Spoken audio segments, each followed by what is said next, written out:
QR code তৈরি করা একদম পানির মতো সোজা। এই ভিডিওটি দেখার পর আপনারও মনে হবে যে কোনো কিছুর আমরা কিউআর কোড তৈরি করতে পারবো, যেমন Facebook page, YouTube channel, Facebook profile, actually any kind of website link. একদম ইজি, স্টেপ বাই স্টেপ ভিডিওটি শেষ পর্যন্ত দেখতে থাকো। যেমন আমি আমার ইউটিউব চ্যানেলের কিউআর কোড তৈরি করব, তার জন্য আমার চ্যানেলের লিঙ্কটি আমি কপি করে নিব।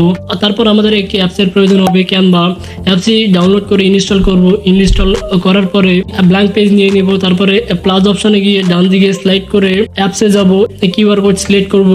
যে লিঙ্কটির কিউআর কোড তৈরি করব সেই লিঙ্কটি ওখানে পেস্ট করে দিব। পেস্ট করে দেওয়ার পর জেনারেট কিউআর কোডে ক্লিক করব। ডান, কিউআর কোড ইজ রেডি। তারপরে আমরা এটিকে আমাদের ইচ্ছা মতো কাস্টমাইজ করতে পারবো এবং অন্যান্য ডিজাইন করতে পারবো এই কিউআর কোডটির। তারপরে আমরা এটিকে সেভ করতে পারবো আমাদের ফোনে ইজিলি। তাছাড়া এই চ্যানেলটিকে আমরা করতে পারবো অনেক ইজিলি, একদম ফ্রি। সবাই সাবস্ক্রাইব করো, সাথে ভিডিওটিতে লাইক দিয়ে দাও।